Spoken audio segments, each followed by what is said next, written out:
Hello students, good mornings to all. आज हम लोग पढ़ेंगे कक्षा 12वीं कृषि विज्ञान की तत्व एवं गणित का पहला अध्याय प्रकाश। पहला अध्याय पढ़ेंगे हम लोग प्रकाश। प्रकाश या लाइट। समझ में आया? आपके पहले चैप्टर में है लाइट, फिजिक्स का पहला अध्याय है। जैसे जानकारी होगी आपको या नहीं है तो मैं बताना चाहूँगा कि फिजिक्स में 4 अध्याय है और इन 4 अध्याय से लगभग 15 नंबर का सवाल पूछा जाता है पेपर में। बोर्ड के एग्ज़ाम में 15 नंबर का सवाल आता है। कॉम्पिटिटिव एग्ज़ाम के लिए भी यहाँ से बहुत सारे कंटेंट है जो काफ़ी इम्पोर्टेंस रखता है। तो हम शुरू करते हैं आज का अपना इस वीडियो का पहला अध्याय कृषि विज्ञान के तत्व एवं गणित का लाइट या प्रकाश। ठीक है, तो सबसे पहले हमारा मन में एक कौतूहल का विषय यही है कि प्रकाश क्या है। ठीक है, अगर हम आपसे सवाल करें प्रकाश क्या है तो क्या कहेंगे आप? क्या आप बता सकते हैं प्रकाश क्या है? क्या है प्रकाश? What is light? What is light? ठीक है, तो सिंपल साधारण से इसका डेफिनेशन हमको ये मिल जाता है कि मैं पूरा डेफिनेशन नहीं लिख रहा हूँ, बोल रहा हूँ, आप चाहें तो नोट कर सकते हैं। मुख्य मुख्य बिंदु ही मैं नोट करते जाऊंगा या लिखते जाऊंगा। तो विज्ञान की वह शाखा, इसलिए लिख रहा हूँ क्योंकि ये विज्ञान का एक भाग है। विज्ञान की वह शाखा जिसमें हम वस्तुओं को देखने के संबंध में जानकारी प्राप्त करते हैं। ठीक है ना, विज्ञान की वह शाखा जिसमें हम किसको देखने के संबंध में? वस्तुओं को देखने के संबंध में ज्ञान प्राप्त करते हैं या जानकारी प्राप्त करते हैं।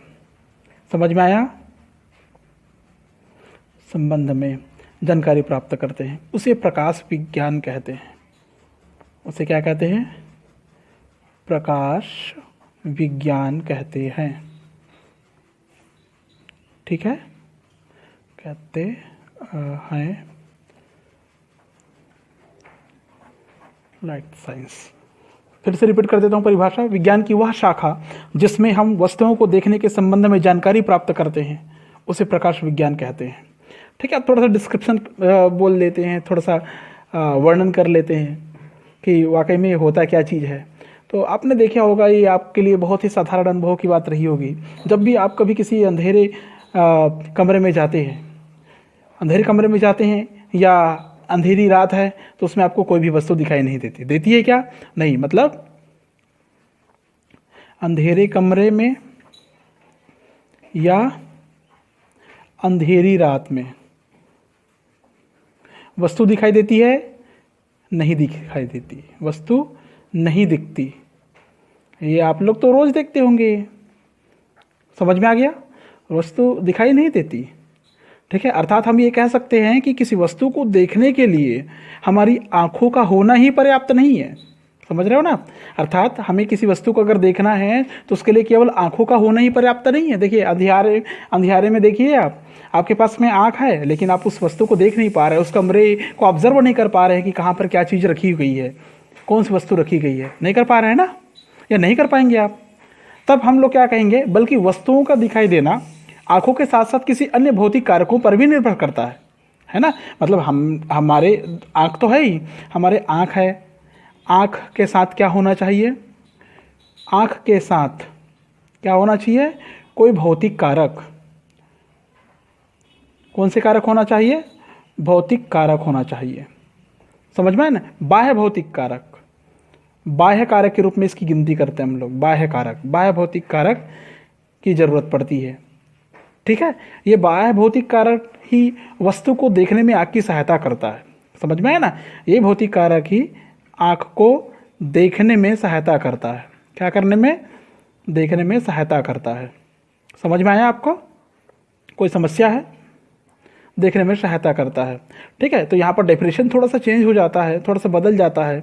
अब हमने शुरू में ये कहा था डेफिनेशन के लिए कि विज्ञान की वह शाखा जिसमें हम वस्तुओं को देखने के संबंध में जानकारी प्राप्त करते हैं, उसे प्रकाश विज्ञान कहते हैं। लेकिन यहाँ पर डेफिनेशन इसलिए चेंज हो जाता है क्योंकि हम ये समझ रहे हैं कि केवल आँख का होना पर्याप्त नहीं है, बल्कि किसी वस्तु को देखने के लिए, किसी पदार्थ को अनुभव करने के लिए वह आँख के साथ में कोई बाह्य भौतिक कारक की आवश्यकता पड़ती है। इसलिए परिभाषा थोड़ा सा चेंज होता है यहाँ पर। ठीक है, तो दूसरे शब्दों में हम लोग यहाँ पर परिभाषा ये सुनते हैं और देखते हैं कि प्रकाश वह भौतिक कारक है, मतलब प्रकाश को हमने भौतिक कारक माना। किसको? प्रकाश वह भौतिक कारक है जो हमारी आँखों की दृष्टि संवेदना को जागृत करता है। किसको जागृत करता है? जो हमारी आँखों की दृष्टि संवेदना को जागृत करता है। दृष्टि संवेदना को जागृत करता है। समझ में आया? आप समझ गए होंगे इस परिभाषा से कि प्रकाश वह भौतिक कारक है, अर्थात प्रकाश एक भौतिक कारक है जिसका काम क्या है? हमारी आँखों की दृष्टि संवेदना को जागृत करना। जब हम दृष्टि संवेदना को जागृत करते हैं या इस बाह्य भौतिक कारक के कारण दृष्टि संवेदना जागृत होती है, तब जाके हमको कोई वस्तु दिखाई देती है। वस्तु दिखती है या वस्तु दिखाई देती है। समझ में आया? समझ रहे होंगे आप? ठीक है। और आपको ये जानना चाहिए कि हमको उस प्रकाश में वस्तु दिखाई देती है, न कि प्रकाश, अर्थात प्रकाश स्वयं दिखाई नहीं देती। समझ में आया कि नहीं आया? जब किसी कमरे के छिद्र से प्रकाश स्वयं दिखाई नहीं देता, बल्कि हमको क्या दिखता है? वस्तु दिखता है। ठीक है। आपने देखे होंगे कि जब आप दिन के समय किसी कमरे के अंदर प्रवेश करते हैं तो अगर ऊपर कहीं पर छिद्र हो या कहीं पर छोटा सा छिद्र हो, झिर्री जैसे नुमा छिद्र हो, तो वो उस छिद्र से सूर्य का प्रकाश आता रहता है। ठीक है। और एक चमकती हुई सीधी रेखा दिखाई देती है। देखे होंगे आपने? देखे कि नहीं देखे जी? ठीक है। आप जैसे कमरे के अंदर प्रवेश करते हैं, मान लो ऐसा छिद्र है ऊपर में, या जैसे नॉर्मली खिड़की बना हुआ है कहीं पर, खिड़की, या मैं ऊपर ले रहा हूँ, कवेली की तरफ का ले रहा हूँ, यहाँ से अगर प्रकाश अंदर आती है तो हमको ऐसे एक रेखा दिखाई देती है, बिल्कुल ऐसे ऐसे हल्का, और नीचे आते समय ये थोड़ी ऐसे फैली हुई रहती है, ऐसे हल्का फैल जाती है, इस प्रकार से फैली हुई रहती है। ठीक है। इस छिद्र से प्रकाश किरणें ऐसी एक रेखानुमा संरचना में आपको दिखाई देती है, सीधी रेखा दिखाई देती है।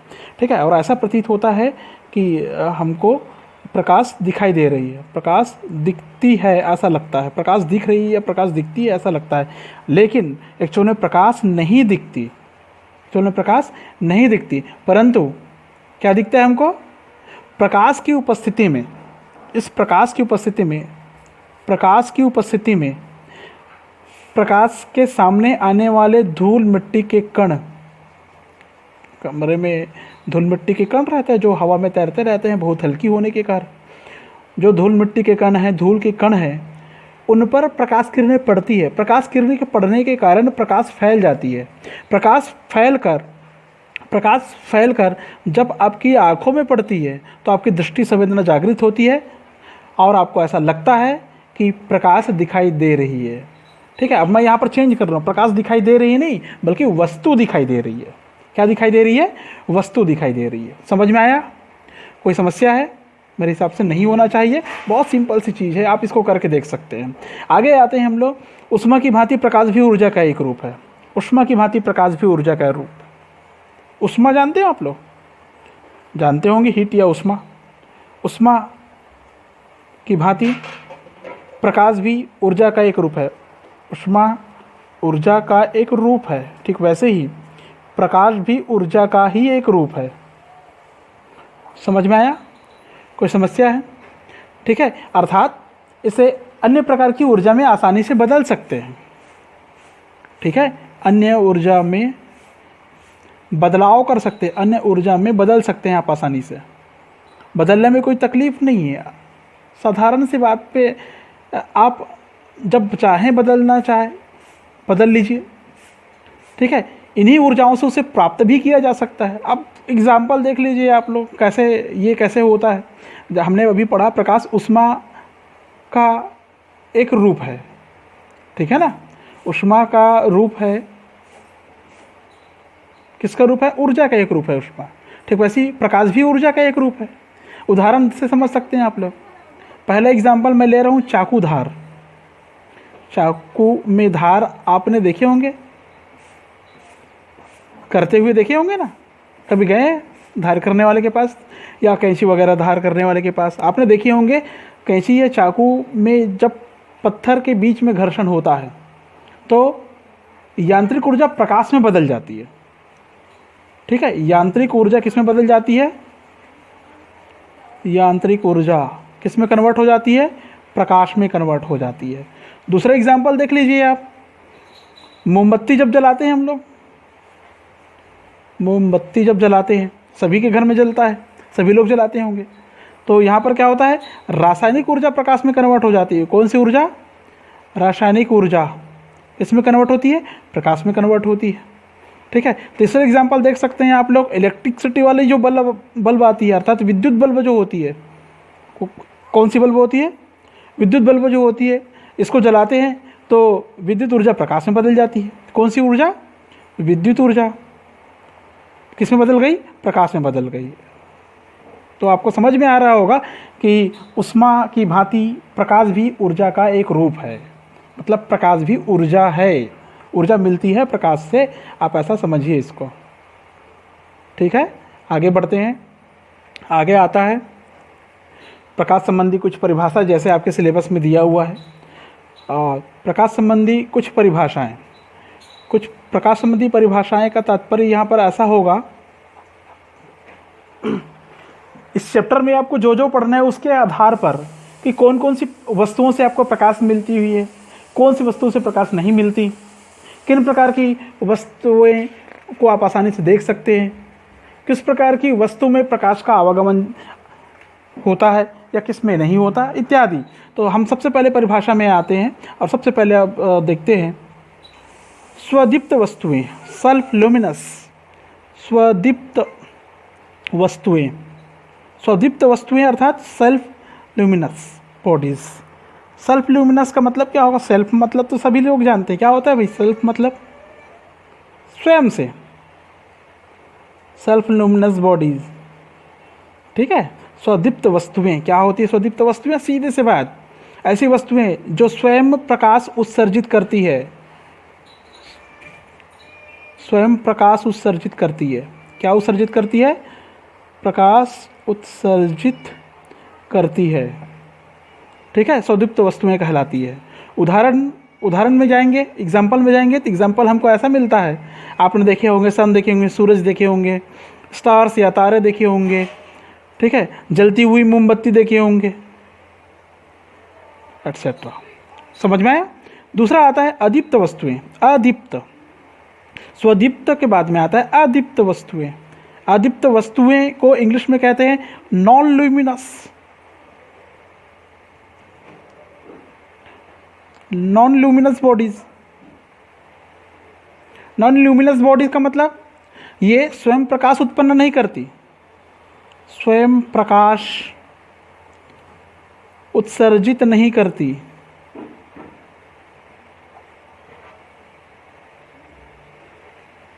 ठीक है, किंतु प्रकाश की उपस्थिति में दिखती है। किसकी उपस्थिति में दिखती है? प्रकाश की उपस्थिति में। समझ में आ गया? अदीप्त वस्तुएं कहलाती है। जैसे आपके सामने अभी जो भी वस्तु दिखाई दे रही होगी वो अदीप्त वस्तुएं हैं, क्योंकि वो सारी वस्तुएं किसके कारण दिखाई दे रही है? प्रकाश के कारण दिखाई दे रही है। फिर भी एक एग्जाम्पल हम लोग देख सकते हैं, आपने देखे होंगे चंद्रमा को, मून को, ठीक है, आपके सामने जो रखी होगी, टेबल रखी होगी, पुस्तक, कॉपी, पेन जो भी रखा होगा, चेयर रखा होगा, एटसेट्रा। ऐसे बहुत सारे एग्जाम्पल मिलेंगे आपको, आप अपने से ढूंढ के भी रख सकते हैं और देख सकते हैं, लिख सकते हैं एग्जाम में। फिर आता है प्रकाशीय माध्यम, ऑप्टिकल मीडियम। तीसरा प्रकाशीय माध्यम। प्रकाशीय माध्यम से तात्पर्य क्या होगा? Optical medium. Optical medium, optical medium में ऐसे पदार्थ जिनमें से होकर प्रकाश सरलता से आर पार चला जाता है। समझ रहे हो ना इसको? ऐसे पदार्थ जिनमें से होकर प्रकाश सरलता से आर पार चला जाता है, आर पार चला जाता है। ठीक है, आर पार किससे जाएगा? किससे जाता है जी? कांच से, वायु से, वाटर या जल से, एटसेट्रा। ठीक है, ये प्रकाशीय माध्यम हो गया, अर्थात ऐसे पदार्थ जिनमें से होकर प्रकाश सरलता से आर पार चली जाती है। ठीक है, दो प्रकार का प्रकाशीय माध्यम होता है। ठीक है, देयर आर टू टाइप्स।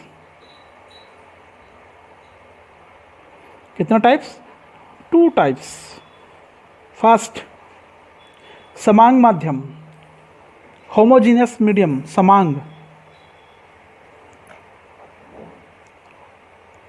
समांग माध्यम। और सेकंड है विषमांग माध्यम। कौन सा माध्यम? विषमांग माध्यम। इसको बोलते हैं हेट्रोजीनस मीडियम, इसको बोलते हैं हेट्रोजीनस मीडियम, इसको बोलते हैं होमोजीनस मीडियम। समांग माध्यम का मतलब हाँ, ऐसा माध्यम जिसके प्रत्येक बिंदु पर प्रकाशीय गुण समान होते हैं। ठीक है, प्रत्येक बिंदु पर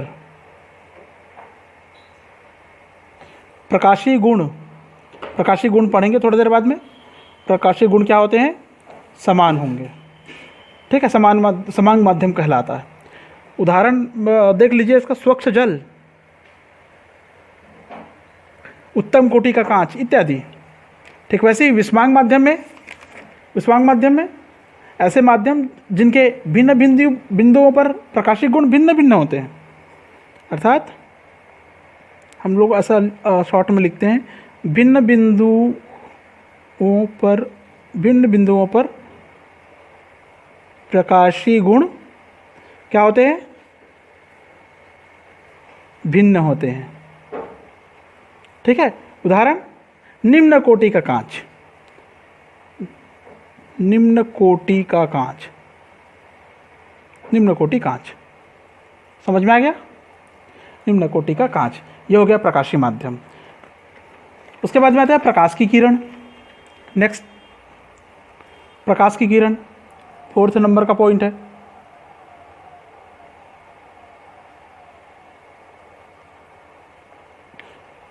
प्रकाश की किरण,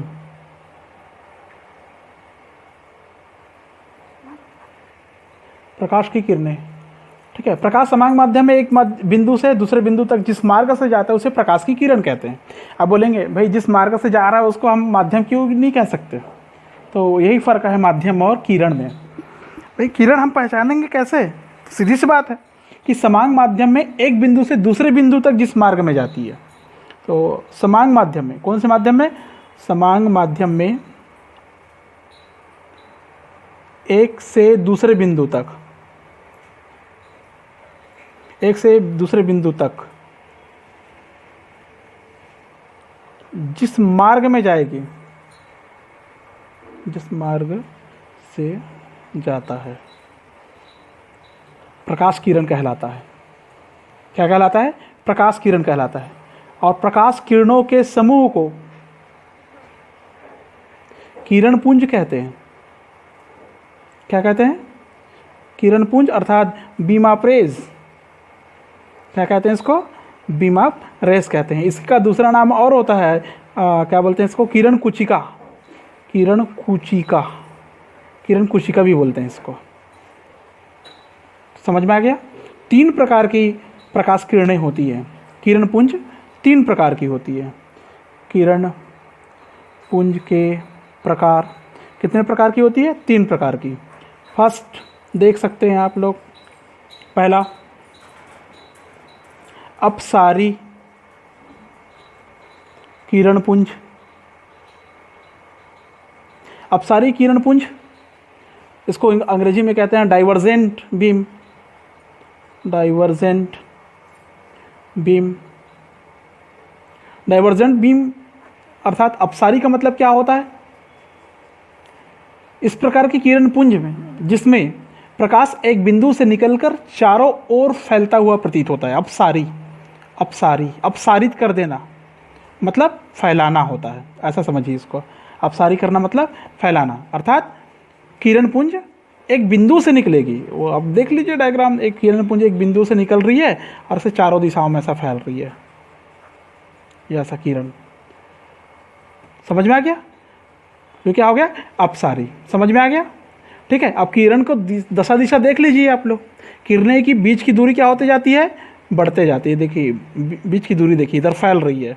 ठीक है, इसकी अपेक्षा अगर आप इधर जाएंगे, इधर इस तरफ आ जाएंगे यहाँ पर, तो स्पेस थोड़ा सा कम है, लेकिन इधर फैल रही है। ये अपसारी किरण पुंज की विशेषता होती है। ठीक है, दूसरा प्रकार आप को पता होगा या नहीं पता तो देखिए, अभिसारी पुंज, अभिसारी किरण पुंज, इसको बोलते हैं कन्वर्जेंट, कन्वर्जेंट बीम। ठीक है, कन्वर्जेंट बीम। अभिसारी, अभिसारी में क्या होता है? इस प्रकार की किरण पुंज जिसमें प्रकाश किरणें एक बिंदु पर आकर मिलती है या आपस में किरणों के बीच की दूरी आगे बढ़ाने पर कम होती है। अगर किरणों के बीच की दूरी को हम लोग आगे बढ़ाते जाते हैं तो कम होते जाती है। अभिसारी मतलब होता है अभिक्षिप्त, अभिशप्त, अभिशप्त, मतलब इसको और बोलूँ तो मैं सिकुड़ना ऐसा बोलूँगा, सिकुड़ना। समझ रहे हैं? ठीक है, बहुत सरल है, आराम से समझिए इसको, बहुत इजी है ये। अभिसारी पुंज, अभिसारी किरण पुंज जिसमें एक ऐसा किरण पुंज है, प्रकाश की किरणें एक बिंदु पर आकर मिलती है। समझ में आया ना? अपसारी में देखो एक बिंदु से निकलकर फैल गई, डिस्टेंस बढ़ गया इधर, ठीक है नहीं, डिस्टेंस बढ़ गया। अब इसमें क्या होता है, एक बिंदु पर आती हुई प्रतीत होती है, ऐसा प्रतीत होती नहीं बल्कि आती है, ऐसा बोलेंगे ना, ये ऐसा एक बिंदु पर आएगी, ऐसा सारी किरणें एक बिंदु पर जाके केंद्रित हो जाती है, ये अभिसारी होता है। अर्थात किरणों के बीच की दूरी को आगे हम लोग बढ़ाते जाते हैं, बीच की दूरी को आगे बढ़ाएंगे तो डिस्टेंस कम होते जाता है। क्या होते जाता है? डिस्टेंस कम होते जाता है, ये अभिसारी किरण पुंज कहलाता है। और तीसरा आता है इसमें समानांतर किरण पुंज, समानांतर किरण पुंज, समानांतर किरण पुंज, इसको बोलते हैं पैरेलल, पैरेलल बीम। समानांतर किरण पुंज में क्या होगा? इस प्रकार की किरण पुंज जिसमें प्रकाश की किरणें समानांतर होती है, समानांतर होती है। समानांतर का कोई मीनिंग्स होगा? ये समानांतर, देखो मैं लाइन खींच देता हूँ, ये ये ये देख लीजिए आप, ये सारी किरणें क्या है? समानांतर है, पैरेलल है बिल्कुल। समानांतर किरण पुंज मतलब स्टार्टिंग से लेकर अंत तक एक दूसरे पर टकराएगी नहीं, एक दूसरे को क्रॉस नहीं करेगी, आपस में कभी नहीं मिलेगी, कहीं पर भी नहीं मिलेगी, ऐसा बोलेंगे हम लोग। ठीक है, समझ में आ गया? ये तो हो गया किरण पुंज के प्रकार। अब होता है प्रकाश संचरण के आधार पर, इस जो अभी पढ़ रहे हैं आप इसके, तो प्रकाश संचरण के आधार पर पदार्थ के 3 प्रकार होते हैं। नेक्स्ट पॉइंट है ना, याद रखना, प्रकाश संचरण के आधार पर। किसके संचरण के आधार पर? प्रकाश संचरण के आधार पर पदार्थ के प्रकार। कितने प्रकार हैं? 3 प्रकार हैं। कितने प्रकार है? 3 प्रकार।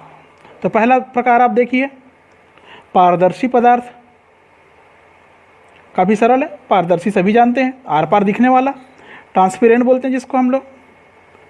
ठीक है, आर पार दिखने वाला जानते हो कि नहीं जानते हैं? क्या किससे किससे आर पार दिखता है आपको?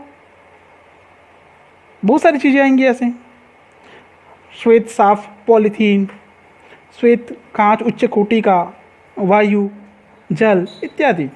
और परिभाषा में चले जाएं थोड़ा सा, ऐसे पदार्थ जिनमें से होकर प्रकाश सरलता से गुजरता है। क्या गुजरता है? प्रकाश सरलता से गुजरता है।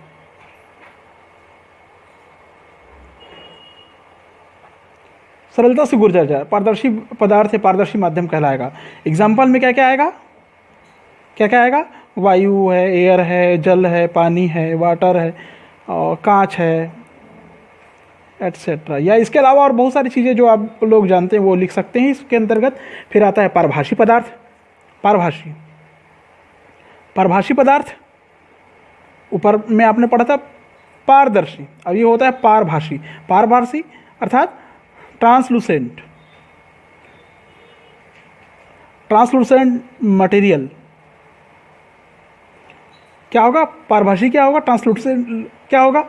अर्थात प्रकाश का कुछ भाग ही गुजर पाएगा। किसका?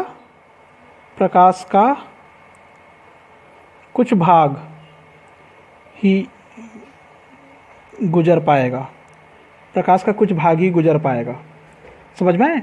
पारभाषी कहलाता है। पारदर्शी में आर पार चला जाता है, पारभाषी में कुछ हिस्सा ही गुजरेगा। एग्जाम्पल देखेंगे तो थोड़ा अच्छे से क्लियर हो जाएगा। दूधिया कांच, खिड़की दरवाजे में आप लोग यूज़ करते हैं आजकल। तेल लगा कागज़, तेल लगा हुआ कागज़ इत्यादि। ठीक है, तीसरा नंबर का आता है अपारदर्शी। अपारदर्शी, अपारदर्शी, ओपेक, मटेरियल, ऑपेक मटेरियल।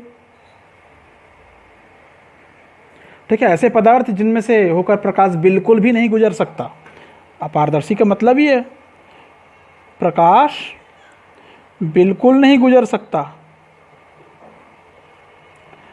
बिल्कुल नहीं गुजर सकता। समझ में आया?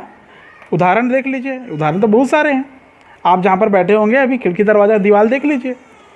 पारदर्शी की बात नहीं कर रहे हैं, अपारदर्शी की बात कर रहे हैं। दीवार, लकड़ी, लोहा, ईंट, पत्थर एटसेट्रा से बहुत सारे एग्जाम्पल मिलेंगे आपको। जितना ढूंढना चाहे आप ढूंढ सकते हैं, आपके ऊपर डिपेंड करता है। ये समझ में आ गया?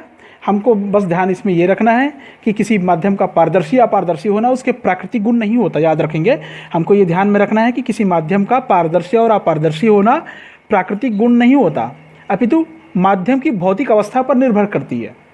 समझ रहे हो कि कौन से प्रकार का माध्यम है?